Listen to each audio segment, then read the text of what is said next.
empresarial muy, no estoy diciendo nada nuevo, ¿no? Pero muy marcado por el machismo, pues ella lograba irse acomodando. Le fue bien en Correos, transformó una parte importante de Correos, y entonces el presidente que dijo que hizo una guerra que ya no es guerra y que ahora tuitea desde Harvard y cada vez que abre la boca pierde la selección, ese mismo personaje la nombró subsecretaria. El proceso, no quisiera meterme mucho en el detalle porque creo que valdría la pena conversarlo y creo que sería muy importante que ustedes conocieran el punto de vista de este asunto, y sé del morbo que nos llama a muchos la atención, lo platicamos muchas veces, Purificaciones y su servidor, que es el famoso tema de quién es hoy el director de la Bolsa Mexicana de Valores y que antes era secretario, y que se llama Luis Telles, y que no sabía mover ni siquiera un celular, y un día trató de explicarlo ahí en un noticiero, ya saben, en donde las cosas llegan al límite de Carmen Aristegui, y entonces dije, ¿lo va a decir? ¿No lo va a decir? Y nunca nos explicó exactamente, y entonces aparecía Purificación junto y le decía, no, es que va por acá. Bueno, y entonces al final el asunto lo dejamos para que no se vayan, que se pone realmente interesante. Déjenme hacer una reflexión final para iniciar la conversación. Estoy cierto que estamos en un momento importantísimo. Yo sé que esto lo hemos escuchado muchas veces, ¿no, Cristina? Ahora sí es el ahora o nunca. Yo creo que ahora sí es el ahora o nunca. Déjenme decirles en qué áreas. En el área energética ya veremos, pero en el área de las comunicaciones sí lo es. Sí lo es, porque yo llego a pensar por momentos, que sé que lo que voy a decir es criticable, llego a pensar que puede, si colocáramos en una balanza qué es más importante, la reforma energética o la reforma en telecomunicaciones, yo creo que en telecomunicaciones. Déjenme decirles por qué, y es buena parte, cuando digo por qué, retomo lo que dice en su libro Purificación, pero también retomo partes de lo que uno alcanza a apreciar muy en el corto plazo.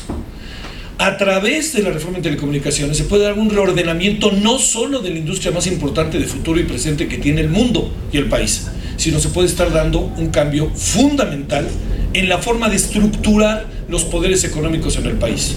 Yo creo que eso es muy importante. Y esta parte ha tenido en Purificación a un importante protagonista, un protagonista destacado, y por eso, cuando yo leí el libro decía, yo en esto creo y en esto no creo, pero no se trata de lo que yo crea, sino quién era el personaje central de esta historia, que es precisamente quien vivió la historia.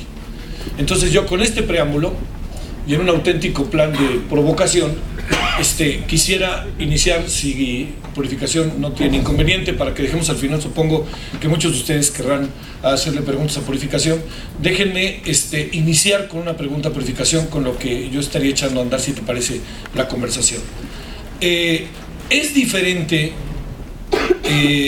ver este mundo de estos 12 años panistas en el mundo de las telecomunicaciones con lo que pudiste vivir en los 90, que tenías trato con los priistas indirectamente o directamente vía el trabajo que desarrollabas en la empresa privada.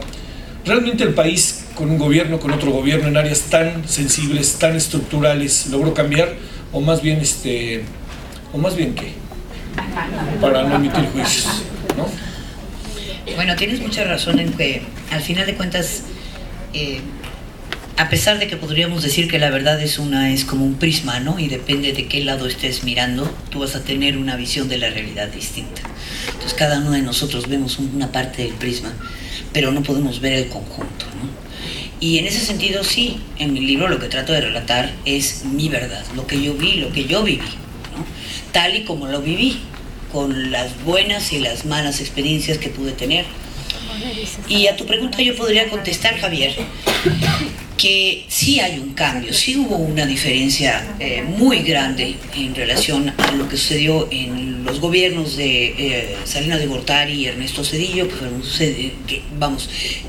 gobiernos durante los cuales yo ya tuve un papel muy activo dentro de lo que es el sector, y después en los gobiernos de Vicente Fox y de Felipe Calderón, que aunque en el de Vicente Fox yo estaba ya en Brasil, exiliada, evidentemente sí pude ya, una vez que me reincorporé, que vine a México, que me incorporé al gobierno de Felipe Calderón, pues ver de primera mano qué fue lo que sucedió en el transcurso de todo ese sexenio.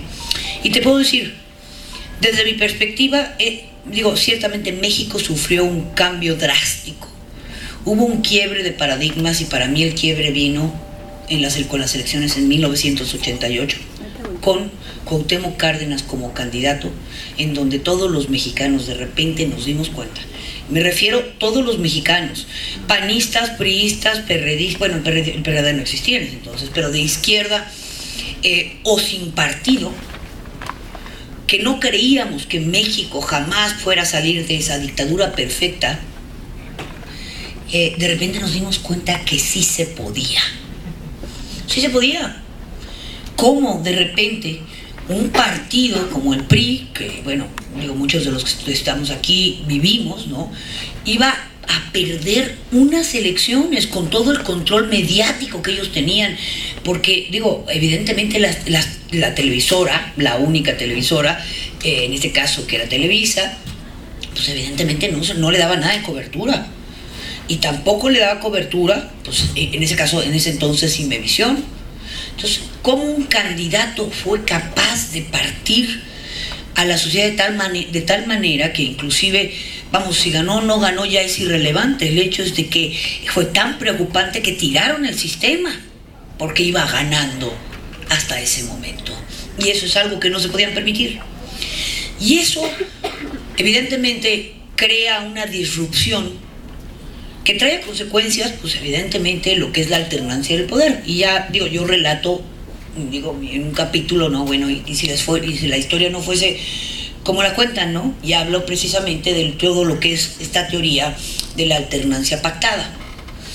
Y digo, y yo la relato, y así digo, y si la historia no fuese así, no como la cuentan, y si fuese como yo la estoy narrando, que me hace perfecto sentido, en donde, bueno, pues tenemos el reconocimiento de un Carlos Salinas de Gortari por el PAN, en donde la negociación, y que todo mundo de alguna manera coincide, fue que pues el PAN le dio el reconocimiento a Salinas de Gortari a cambio de que Ernesto Rufo quedara como el primer gobernador de un partido opositor que ganara la gobernatura de un estado en el país, en este caso el de Baja California.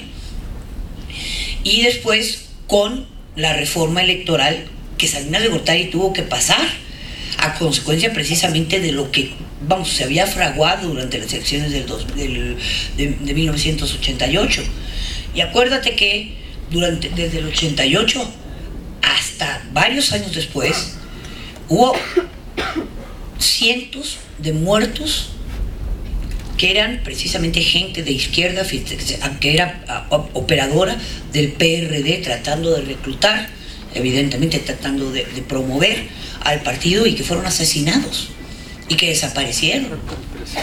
Y que en todo ese contexto, al final de cuentas, tú terminas con un gobierno en el que el control mediático era absoluto. Es decir, Carlos Salinas de Gortari se dio perfectamente cuenta de que Televisa era una herramienta de poder, y que a través del control mediático, como se había ejercido desde siempre, y ahí tenemos a un Gutiérrez Barrios, famoso por ese control, ¿no? Vamos, que el dominio sobre esa televisora era fundamental para un gobierno. Y que en el caso de que viniera un sucesor, como iba a llegar a pesar de sus aspiraciones a reelección, el problema es que, y te contaba esto de los 3 sobres, ¿no? Tenemos la historia esta, no sé si sepan ustedes esta historia de que todo presidente saliente le da al presidente entrante 3 sobres. Y dice, cuando tengas el primer problema grave, abres el primer sobre. Entonces abre el primer sobre, como a los 2 años, y la receta es, cambia tu gabinete. Cambia tu gabinete. Después, a los 2 años, vuelve a tener una crisis, se están cayendo las cosas, y la respuesta es culpa. No, la primera es culpa, échame la culpa a mí. Es la primera. Entonces, échame la culpa a mí.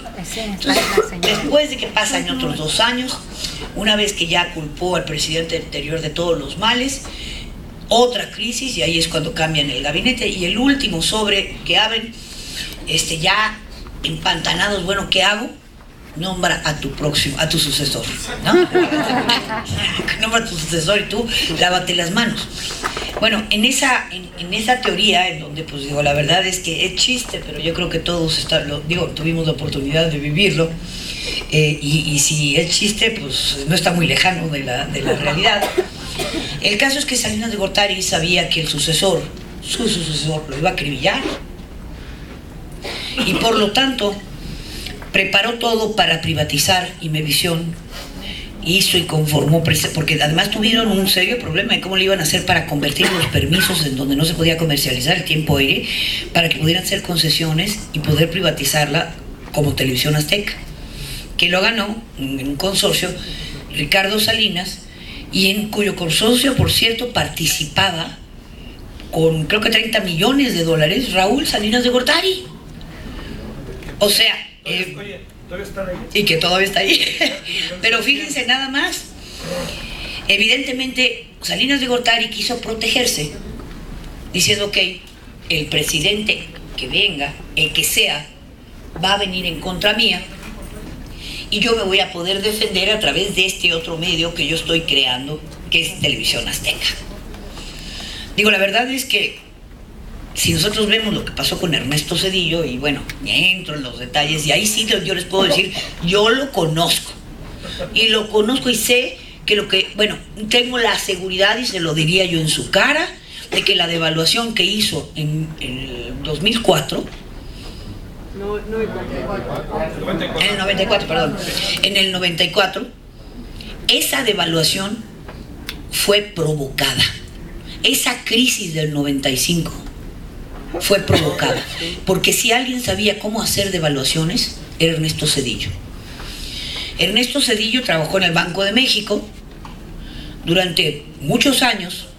Ahí él era mi jefe, y me ponía a escribir los informes anuales del Banco de México. O sea, él me daba la instrucción de qué escribir, diciendo cómo no se hace una devaluación, la receta de cómo no hacerla. Y lo que hizo ese año fue precisamente todo lo contrario a lo que yo escribía año tras año en los informes anuales del Banco de México. Y no es casualidad. Es evidente que Ernesto Zedillo, por cualquier tipo de intenciones, yo no me voy a poner a juzgar cuáles fueron las razones por las que lo hizo, quería de alguna manera hacer que México quedara en una situación tan endeble y fuera rescatado por Estados Unidos financieramente, y que ese rescate financiero viniera obviamente acompañado de una serie de obligaciones que México tenía que cumplir. Ustedes se recordarán que en esas décadas, en la década de los 80s y en los 90s, pues el Fondo Monetario Internacional, el Tesoro Americano y el Banco Mundial, que crearon el famosísimo Consenso de Washington, llegaban y le decían a los países que estaban emproblemados con deuda: oye, sí, te voy a prestar, sí, siempre sí, y daban una receta. Tienes que privatizar empresas, tienes que hacer. Entonces vino la receta, las típicas recetas del neoliberalismo en el que vivimos actualmente. Igual, así como nos las habían aplicado en la década de los 80 con Miguel de la Madrid, nos las aplicó Ernesto Zedillo.